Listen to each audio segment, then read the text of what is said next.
Hello les balances, je vous retrouve pour votre guidance sentimentale du mois de mars. On va d'abord commencer avec l'oracle de l'énergie pour aller prendre une couleur dominante avec une carte pour voir un petit peu l'énergie dominante de votre mois. Ensuite avec le tarot, on fera un tirage de 3 sur 3 qu'on peut lire dans différents sens. Et enfin on terminera avec quelques cartes d'oracle pour venir prendre quelques informations complémentaires. En ce moment sur la chaîne, je viens de finir de vous poster des guidances, un message de vos guides. Ça peut vous intéresser, si vous avez besoin d'entendre, il y a peut-être un message pour vous, quelque chose que vous avez besoin d'entendre, de comprendre, un conseil peut-être par rapport à ce que vous vivez. N'hésitez pas à regarder votre guidance, hein, c'est signe par signe aussi. Je viens de vous sortir dans la playlist des concepts fondamentaux la première vidéo sur les blessures, sur les 5 blessures. Donc là, je vais sortir la vidéo sur la blessure de rejet. Vous pouvez regarder, il y a une vidéo sur les valeurs, l'autosuggestion, les archétypes de l'âme. Il y a pas mal de choses qui commencent à arriver dans cette playlist. Voilà, et puis bien sûr, vous avez les guidances de la semaine, nouvelle lune, pleine lune. Dans toutes les playlists qu'il y a, les guidances saisonnières aussi, il y a pas mal de choses. Je vous laisse fouiller, amis balance. Il y a beaucoup de choses en ligne pour vous. Allez, on est parti. Votre couleur dominante, les balances pour votre vie sentimentale du mois de mars. Hop, une carte.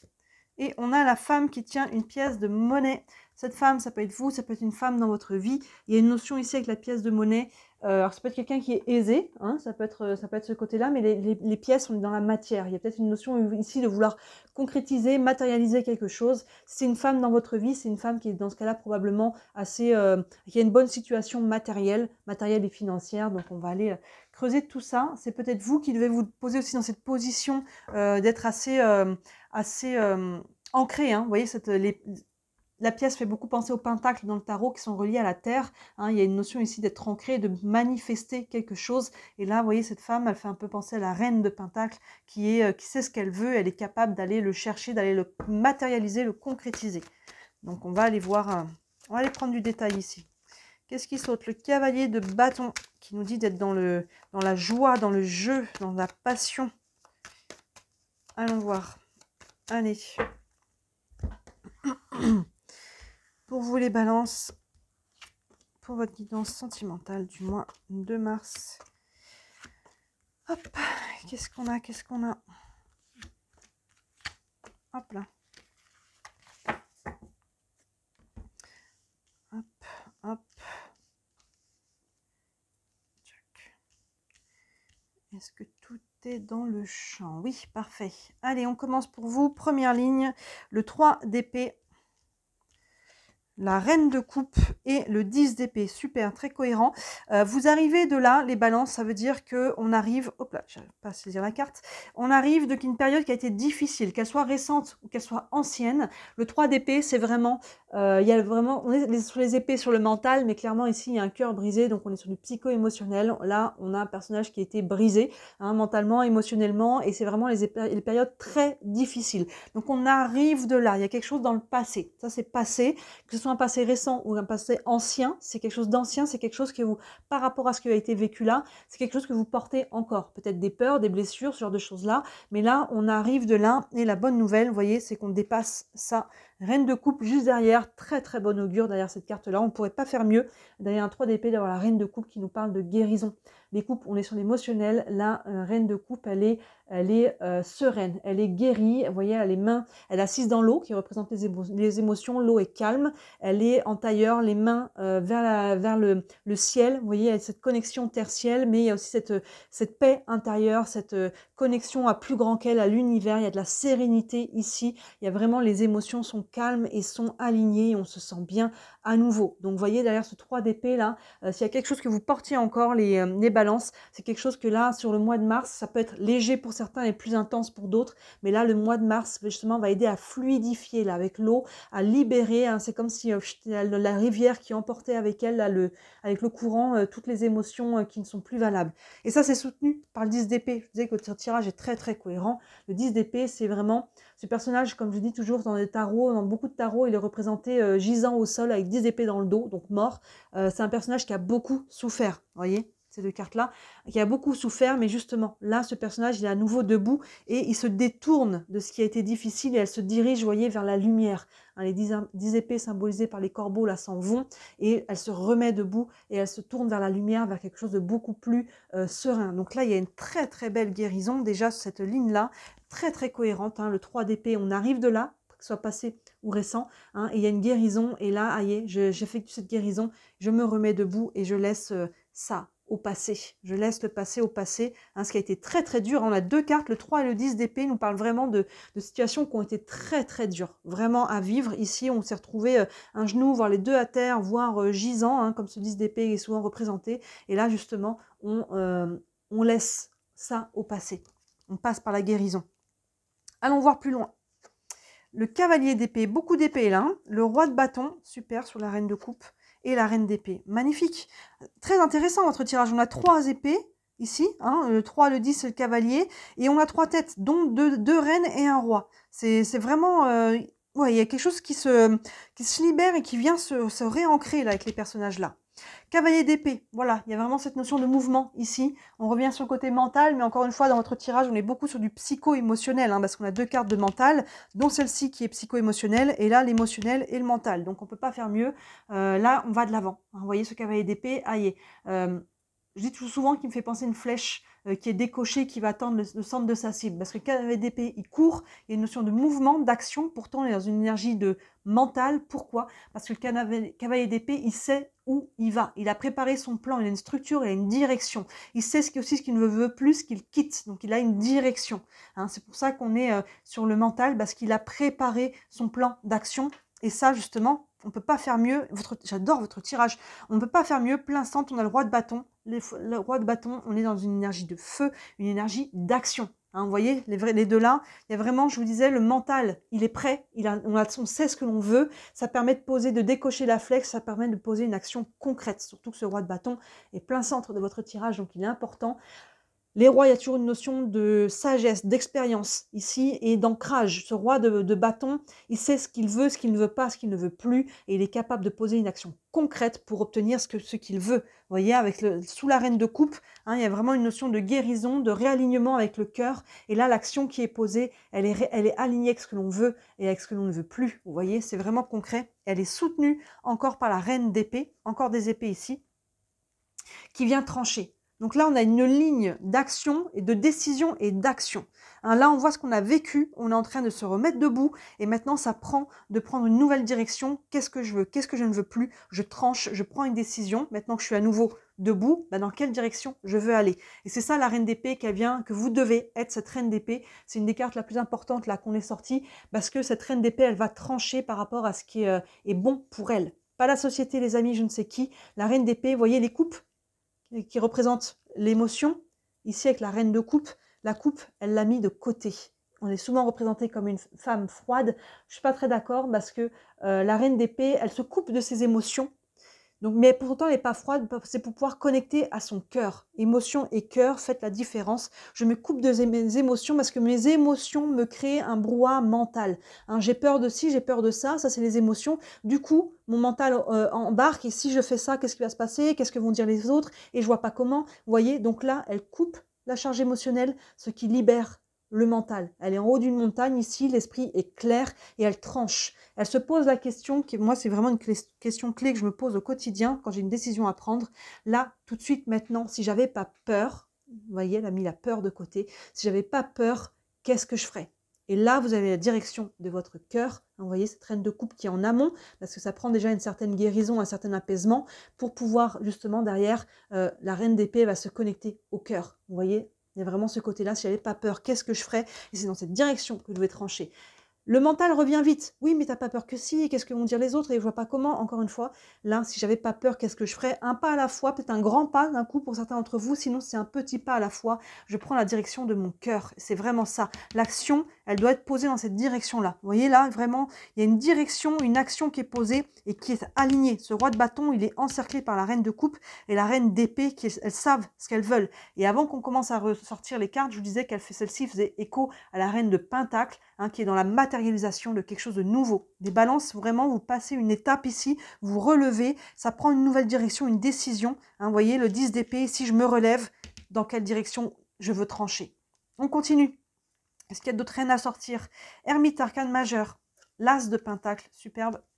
Et le 5 d'épée. On a encore beaucoup d'épées finalement. On en a 1, 2, 3, 4, 5. Hein. Beaucoup de mental. Mais là, justement, c'est un mental qui va vous servir. Hein. Il y a une notion de sortir de la charge mentale pour aller utiliser justement ce mental, prendre des bonnes décisions. Surtout que je dis qu'il y a 5, oui, c'est ça, une colonne d'épée ici d'ailleurs, 2. Et on peut avoir 2 colonnes d'épée en fait. 3 épées, 2 épées et l'ermite. L'ermite qui nous parle de réflexion. Donc on est sur le mental aussi. Beaucoup, c'est intéressant. C'est vraiment intéressant, je prends conscience de votre tirage. Et la colonne du milieu, on a coupe, bâton et pentacle. Vous voyez, les 3 qui manquent, on a des épées, coupe, bâton, pentacle, le cœur, l'action et la réalisation qui sont encadrés par 2 colonnes d'épée. Super votre tirage, c'est vraiment beau quand ça sort comme ça. Donc là, il y a une notion de réflexion, mais dans ce cas-là, vous voyez, cette reine d'épée, là, on a tranché dans ce que l'on veut vraiment. Et la réflexion, là, c'est une bonne réflexion. Là, on n'est plus dans une réflexion qui vient nous embrouiller le mental. Mais du coup, voilà, je prends le temps, tout simplement. Il y a toujours une notion aussi de temps avec l'ermite. Je prends le temps de m'interroger. Vous voyez, la lumière qui émane de ce personnage. La lumière est en vous, les balances. Qu'est-ce que je veux? Qu'est-ce que je ne veux pas? Qu'est-ce que je ne veux plus? Qu'est-ce que me dicte mon cœur? Dans quelle direction je veux aller? Hein, je vous laisse transposer, évidemment, non par rapport à ce que vous vivez dans votre vie sentimentale. Mais là, le fruit de cette réflexion, il est là. Vous voyez, l'as de pentacle. Là, c'est le 1, ouverture, commencement, nouveau départ. Les pentacles, comme je le disais ici avec la reine, il y a une notion de matérialisation, de concrétisation. Qu'est-ce que je veux planter comme nouvelle graine pour obtenir quel type de nouvelles relations, de nouvelles types de personnes, mais en moi aussi. Moi, je renais aussi. Il y a vraiment ce côté-là. Moi aussi, je suis une personne nouvelle, ce qui va entraîner un nouveau type de relation, de personnes que je vais attirer et par qui je vais être attirée. Vous voyez, hein, il y a vraiment une ouverture, un nouveau départ. C'est vraiment très intéressant. Là, le fruit de cette réflexion qui va être bénéfique va vous permettre de planter une nouvelle graine. Hein, je me réaligne avec mon cœur, ce qui fait que mon action, elle est alignée ici avec le roi de bâton et je peux permettre un nouveau départ. Très cohérent. On finit avec ce 5 d'épée qui vient mettre une petite ombre au tableau. On voit qu'il y a quand même encore c'est plutôt un panneau de danger, je dirais, hein, d'un trop de mental. Ce 5 d'épée, vous voyez, qui se prend la tête ici, parce que peut-être, ce 5 d'épée, il y a toujours une notion un peu de sacrifice. Il y a un peu un côté ici, on se prend un peu la tête parce que si je veux ce renouveau, si je veux prendre cette direction, il faut que je laisse peut-être quelque chose, que ce soit une personne, une situation, un lieu, que ce soit aussi des croyances, que ce soit des blessures, il y a quelque chose qu'on doit laisser et qu'on aimerait bien garder. On aimerait bien peut-être avoir le beurre et l'argent du beurre, mais là il y a une notion voilà, si je prends ça, je suis obligée de laisser ça, ça me plaît pas trop, mais si je le prends pas, ça me plaît pas non plus parce qu'il y a peut-être une opportunité ici ou quelque chose, vous voyez, il y a peu ce côté-là un petit peu prise de tête, c'est le cas de le dire, mais là, vous voyez, hein, c'est un peu plus un attention de danger qu'un fait. N'essayez de ne pas rentrer là-dedans. Hein, suivez votre cœur. Vous voyez, la reine d'épée, justement, elle vient trancher pour éviter ce trop-plein. Donc, n'hésitez pas à faire ce travail-là parce que plus vous allez attendre de trancher, plus le mental va prendre de place. Hein, et plus vous allez prendre du temps à prendre cette décision dans quelle direction je vais faire aller ma vie. Donc là, il y a vraiment une notion de se reconnecter au cœur. Hein, ces 2 reines, elles sont vraiment importantes dans votre tirage. Hein, je me connecte à ce qui vibre juste, hein, et derrière, du coup, je peux trancher dans cette direction. Grâce au roi de bâton, je peux trancher dans cette direction-là et me libérer, et derrière, hein, réfléchir à quelle direction je veux donner à ma vie, en faisant attention les balances, de ne pas mettre trop de mental. Si vous voyez embarquer là-dedans, posez le mental, que ce soit par la méditation, que ce soit par faire du sport, peu importe, hein, ce qui vous aide. Hein, marcher en nature, ça aide beaucoup à déconnecter aussi et à se reconnecter à ce qui a du sens. Hein, ici, donc c'est vraiment, on voit que ça bouge ici, hein, ce 3 d'épée, on arrive de là, là on s'en écarte, hein, on prend une nouvelle direction, mais cette direction elle doit être réfléchie. Hein, ces 2 cartes se font quand même pas mal écho. Je disais que le cavalier d'épée il avance parce qu'il a préparé un plan.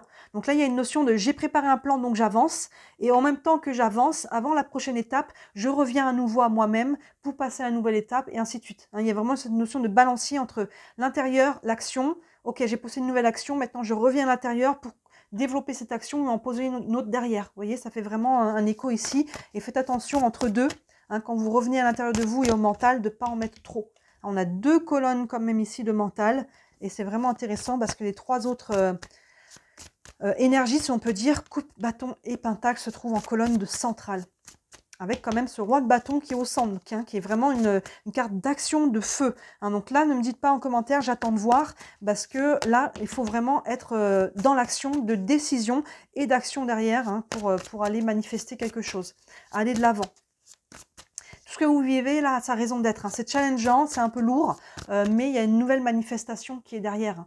Ici, il y a vraiment une nouvelle concrétisation, un nouveau chemin qui va être abondant pour vous. Allez, on prend une carte du tarot des archanges pour avoir un message complémentaire. Le 9 de Michel, ben voilà, je me disais, il n'était pas sorti. Et ben le voilà, c'est le 9 d'épée. Encore une carte d'épée, ce 9 de Michel, ce 9 d'épée, il est juste avant le 10. Vous voyez qu'on avait ici le 9, il est vraiment chargé, très très chargé au niveau mental et on l'invite à lâcher tout ça. Vous voyez, c'est ce que le 10 arrive à faire derrière. Hein, il y a vraiment une notion ici de se libérer de cette charge mentale. Si là, au moment où vous regardez la vidéo, vous êtes blindé au niveau de charge mentale, commencez par aller décharger ça un minimum. Hein. L'écriture aussi, n'hésitez pas à faire l'écriture automatique. Hein. Ne prenez pas un stylo et un crayon en vous disant qu'est-ce que je vais écrire. Non, vous ne le saurez pas avant d'avoir posé la pointe sur le papier. Et laissez déverser un petit peu, libérez-vous de tout ce qui vous accable au niveau du mental. Encore une fois, le sport, la nature, ça peut aider. Et c'est ça qui va vous permettre de commencer à y voir plus clair. Donc il y a vraiment la priorité, elle est déjà de lâcher la charge pour y voir plus clair, prendre des décisions, comme on a dit, poser des actions et après refaire à chaque fois ce travail de revider la charge mentale à chaque fois qu'elle revient. Le texte vous dit, inutile de vous inquiéter, concentrez-vous sur l'issue heureuse à laquelle vous voulez aspirer. C'est ce que l'on a, cette colonne centrale, elle est au centre, cette colonne-là. On voit qu'elle est encadrée par beaucoup de mental, mais vraiment, il vous faut retrouver votre centre, cette paix du cœur, hein, qui vous permet de poser des actions qui sont alignées, qui vont porter des choses, des nouvelles créations. Demandez aux archanges de vous libérer de tout regret, culpabilité ou inquiétude. Oui, il y a vraiment une notion ici de se libérer de ce qui ne vous sert plus ici, de laisser ça au passé. N'hésitez pas à accueillir vos émotions. Encore une fois, l'écriture, ça marche aussi beaucoup. Et si vous avez besoin de thérapeutes, de bons thérapeutes pour vous aider, hein, à libérer ce que vous n'arrivez pas à libérer par vous-même, encadrez-vous de bons thérapeutes qui sont équipés, hein, en outils EFT, EMDR, hypnose. Je vous dis à chaque fois, soins énergétiques, médecine chinoise, kinésiologie. On n'a que l'embarras du choix. Voyez ce qui vous appelle pour venir libérer là ce mental. Allez, on va prendre une carte aussi avec les anges de l'amour. Un message encore pour les balances. Âme sœur, oui, c'est bien votre âme sœur. Alors l'âme sœur, ça peut être quelqu'un qui est dans votre vie, quelqu'un qui va se présenter, peut-être que cette personne n'est pas là, quelqu'un que vous avez dans le cœur peut-être. Et je dis encore, les âmes sœurs ne sont pas forcément des personnes avec qui on est en couple. Ça peut être quelqu'un de la famille, ça peut être des amis, donc ça peut être aussi une âme sœur ici qui vient vous soutenir, vous aider à travers ce que vous vivez. Hein. Et peut-être que ce que vous avez vécu ici, c'était en lien avec une âme sœur. Quand on a été en couple avec une âme sœur et qu'on en vient à se séparer, ça peut être très très dur de lâcher parce qu'on sent qu'il y a un lien qui est plus fort. Et on se dit c'est pas possible, on va se retrouver, hein, on peut partir dans la dépendance affective parce qu'on se dit il y a un lien, il va revenir, elle va revenir, on va se retrouver, c'est pas possible, on n'arrive pas à couper parce qu'on sent que le lien est plus fort. Le lien d'âme, vous le couperez jamais. Maintenant, c'est pas parce qu'on était en couple avec une âme sœur qu'on doit le rester en couple pour toujours. Vous voyez, hein, il y a quelque chose, le lien émotionnel, physique, il peut être coupé. Et si vous n'êtes plus en couple aujourd'hui, c'est que ça a sa raison d'être, c'est qu'il y a quelqu'un d'autre qui arrive derrière. Donc là, encore une fois, n'hésitez pas à faire ce travail de coupure émotionnelle et psychologique, même si c'est une âme sœur. Hein, on ne reste pas forcément en couple toute notre vie avec une âme sœur. On va prendre une dernière carte ici avec les réponses angéliques. Un message. Ça peut répondre à une question que vous vous posez. Et on n'a nul besoin de s'inquiéter. Alors, comment vous dire que là, on vous dit nul besoin de s'inquiéter. Et là, on vous dit inutile de vous inquiéter. Première phrase de cette carte, inutile de vous inquiéter, nul besoin de s'inquiéter. On vient vous calmer la charge mentale ici. Hein, le stress, l'angoisse, l'anxiété, on vient poser ça. Hein, c'est plus facile à dire qu'à faire, mais si on ne fait rien pour le faire, vous voyez, calmer le mental comme ça, c'est compliqué. Qu'est-ce que je peux faire pour poser le mental? Est-ce que je peux peut-être déjà dormir plus, essayer de faire ce genre de choses, aller décharger le mental encore une fois en reconnectant à la nature, en faisant du sport, en écrivant? Qu'est-ce que vous pouvez faire ici pour aller décharger cette charge mentale? Il y a beaucoup de plantes aussi, je passe de familier avec les fleurs de Bach, qui peuvent aussi beaucoup aider à calmer le mental. Le white chestnut, le marronnier blanc en français, aide à calmer le mental. Je le sais parce que je l'en prends régulièrement, parce que moi aussi j'ai un mental, je suis Gémeaux, hein, je suis dans le mental aussi, qui peut partir rapidement. hein. Il y a beaucoup de plantes là qui peuvent aider à calmer la charge mentale et à retrouver un petit peu cette sérénité. Et ça, c'est ça qui va vous permettre d'y voir plus clair et de pouvoir derrière engranger cette roue de décision, d'action, d'alignement, de revenir à soi, de redécision, d'action, d'alignement, de revenir à soi et ainsi de suite. Et c'est ça qui va vous permettre d'avancer dans la bonne direction. Inutile de vous inquiéter, les balances, hein, vous êtes aussi des signes d'air, donc c'est les épées, c'est aussi votre pas signe, votre élément là hein, qu'on a ici, mais attention au trop plein. Hein, attention, c'est le bon mental, les bonnes réflexions, mais attention à de trop embarquer là-dedans. Donc on relaxe les balances et on prend des décisions alignées avec le cœur ici et ça va bien se passer. Dites-moi si ça vous parle en commentaire. Évidemment, je le dis chaque fois, ça reste une guidance générale. Ça vous parle pas, c'est OK. Si vous voulez une guidance privée, n'hésitez pas à me contacter. Sous la vidéo, vous avez toujours mon site internet avec tous les services que je propose. Il y en a pour toutes les bourses de 17 à 67 €. Vous avez aussi le lien vers ma boutique si vous voulez jeter un œil à ça. Et comme d'habitude, je sais que je le dis à chaque fois, mais vous savez que je suis déclarée, c'est mon travail, je n'en vis pas encore. Objectif 2024, je croise tous mes doigts. Et ça dépend beaucoup de vous. Quand vous cliquez, vous likez, vous abonnez à la chaîne, ça m'aide à rentrer dans l'algorithme, à me faire connaître, à développer mon entreprise. Donc c'est le cœur vous en dit, j'en ai beaucoup de gratitude. Voilà pour vous les balances, je vous souhaite un très très beau mois de mars. Il y a une belle avancée ici, on quitte quelque chose qui a été difficile, on se réaligne, donc le tirage est très très bon. Hein, et il y a des belles choses qui arrivent encore derrière pour vous. Donc voilà, n'hésitez pas à regarder les autres vidéos hein, qui peuvent compléter celle-ci et d'ici la prochaine vidéo. Moi je vous dis à très bientôt. Ciao.